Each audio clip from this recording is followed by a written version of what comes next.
If you are a shorter baller, life is a little unfair. These tall people will keep blocking your shot and it's freaking annoying. But you know what? If you use your speed and a little bit of misdirection, you can sight them up. But how? Well, here are some of my favorite finishing moves. First off, the reverse layup. People would always expect you to finish on this side of the hoop. If you go behind the backboard, and no, I don't mean this army uniformless shot. You go behind the backboard, but come to the other side and finish in front. They can't block you because the rim is in the way. And if they reach too much trying to block you, it's going to be a foul either ways. If you want to make it even more effective, on your 2 steps, give a fake on this side and then go behind, finish on the other side. Next up, we got a pass fake. Fake it to one side as though you're going to pass there and finish on the other side. And yeah, people can swipe the ball away when you're doing this. So you can either keep the ball low while you're doing it, or you could go for a behind the back fake like the rondo pass fake from behind the back. But one thing you got to remember if you want this move to work now, this works only if the defender legit thinks you're going to pass. So you need to set this up by driving the lane and passing a few times. And for maximum effect, use your eyes as well.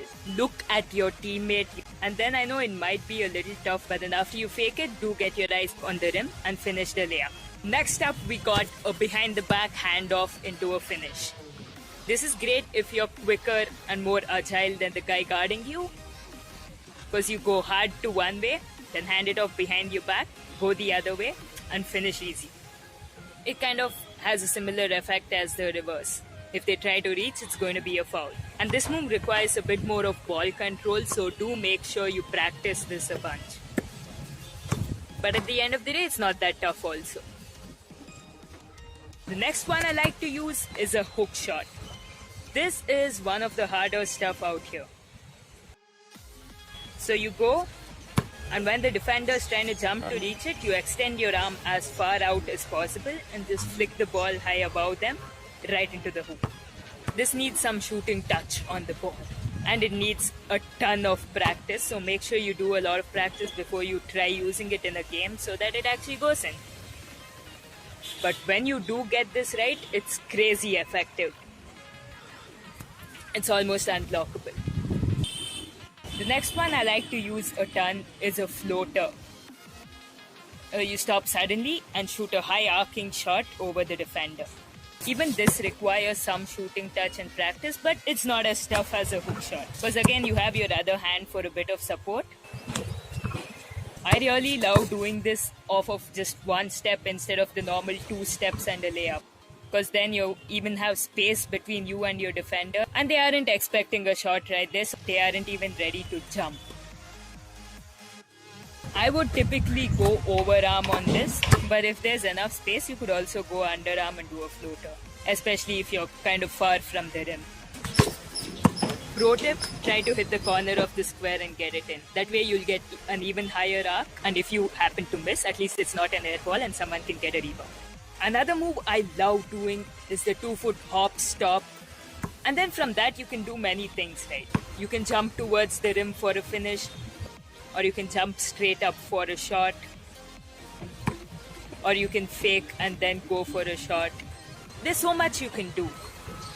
So if you need to buy yourself some time to analyze the situation, see what you're doing and all that, this is the best move.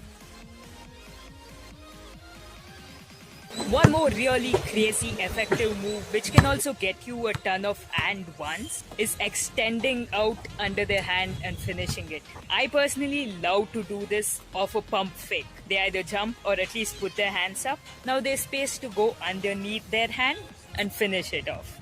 Especially if you set it up with doing the previous move a few times where you hop and then hit a jump shot. And while you're going for a normal layup, they're going to try swiping and reaching for the ball. So you lean in a bit and extend your hand so that now instead of the ball, they'll hit your hand.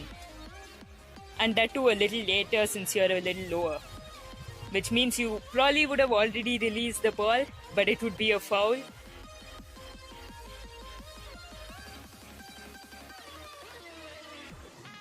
A lot of these moves rely on misdirection, which is basically fakes or just doing something the defender doesn't expect. If you want a full breakdown on this, check out my Kuroko's Vanishing Drive Phantom Shot breakdown. And make sure you subscribe and turn on all notifications, and see you here next. Psych some people today.